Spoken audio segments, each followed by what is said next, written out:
Hey everyone, it's Drew Dietsch, back again to make another one of my bold claims on the Giant Freaking Robot channel.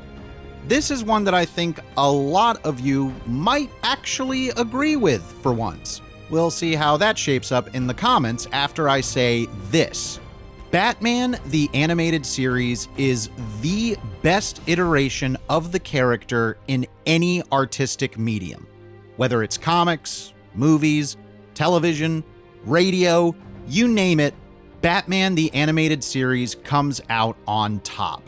This show is an indelible entry in the history of the Caped Crusader. Over the course of its 85 episodes, it cemented a version of Batman and his world that stands the test of time over 3 decades later and continues to be discovered by new generations. Personally, this is the Batman I grew up with, and there's no question it's the definitive version of the character in my book.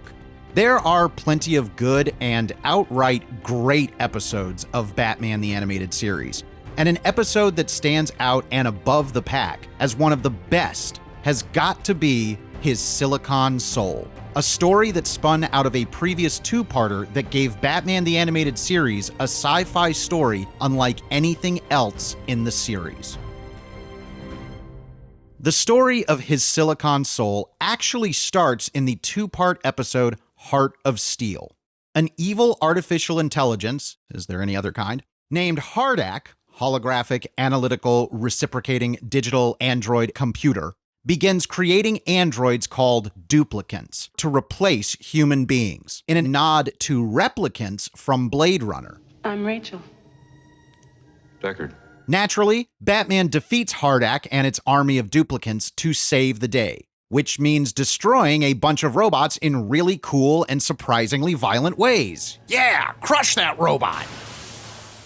However, you'll notice that Hardak looks oddly like the silhouette of Batman's cowl. Was that intentional? You betcha, as the original script for Heart of Steel Part 2 ended with a Batman duplicant showing up as Hardak's final weapon against the Dark Knight. The original usage of the Batman duplicant was essentially to have a climactic fight scene to end the 2-parter. When the producers of Batman the Animated Series saw this robot Batman scene in the script, they immediately recognized that a robot Batman was a concept that could anchor an episode all on its own. Thus was born his Silicon Soul. His Silicon Soul opens with thieves breaking into a warehouse when Batman busts out of a crate. After fighting the thieves, he is injured, and it's revealed he has robotic innards. What? Believing he is the real Bruce Wayne, Batman returns home and asks for help from Alfred. It's here that Alfred reveals the idea of duplicants to the robot Batman, and he begins investigating his creation and purpose. Once the real Batman catches wind of this, the chase is on, as the robot Batman activates his true programming and resurrects the plan to replace humans with duplicants, starting with Batman. Yes, it's Terminator Batman, and if that doesn't get you excited, you're probably watching the wrong video. During a fight in a greenhouse between the two Batmen, the greenhouse begins to collapse, and the robot Batman saves Carl Rossum, the inventor of Hardak and the duplicants. In another fun nod to Blade Runner, Rossum is played by William Sanderson, the same actor who portrayed J.F. Sebastian, one of the developers of replicants in Blade Runner. It's when Rossum is saved by the Batman duplicant that we start to understand that this Batman duplicant is possibly more human than we might believe. During the final climactic showdown, the real Batman is believed to be dead at the hands of duplicant Batman. And it is here where his Silicon Soul earns its reputation. Even though he has been programmed by Hardak to destroy humanity, the AI made too good a copy of Batman. This artificial being believes in the sanctity of life just as much as its human counterpart. And when the duplicate Batman believes he has killed the human Batman, his morality takes over his programming, and he destroys himself to save the people of Gotham City. It's a powerful idea that sci-fi often grapples with. What is humanity? What makes us truly human? And if we are compelled to create artificial life and intelligence, what happens when our creation becomes something we couldn't anticipate? And is it possible to imbue a synthetic being with something akin to a soul? Again, the Blade Runner influence on this Batman episode cannot be overstated. To see a show that's ostensibly aimed at very young kids go into such powerful and difficult subject matter made an impression on me when I was still of single-digit age. To this day, the final moments of the duplicate Batman, overcome with guilt at the belief that he has taken a life, sticks with me. My city, my people, what have I done? Not to mention that his Silicon Soul is one of voice actor Kevin Conroy's best moments in a career overflowing with them. It's been said before, but it bears repeating. Conroy is the voice of Batman for many fans, myself included. When all is said and done, how much good have I accomplished? They sell t-shirts of me.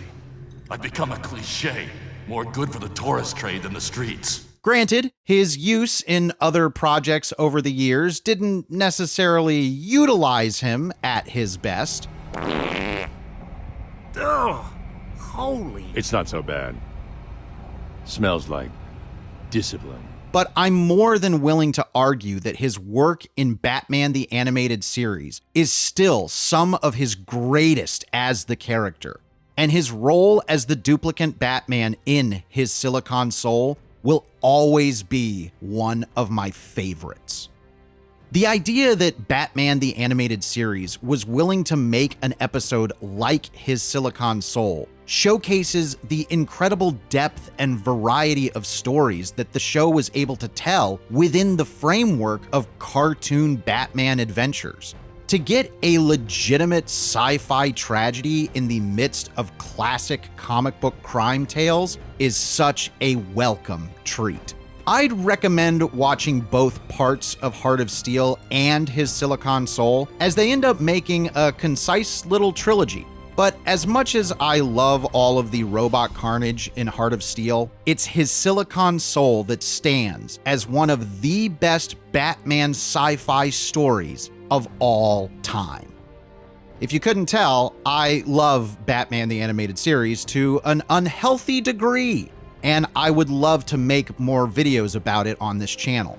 Only way I'll know if you'll want those is if you tell us in the comments if you like the video, if you share it around for others to find, and if you subscribe to the channel.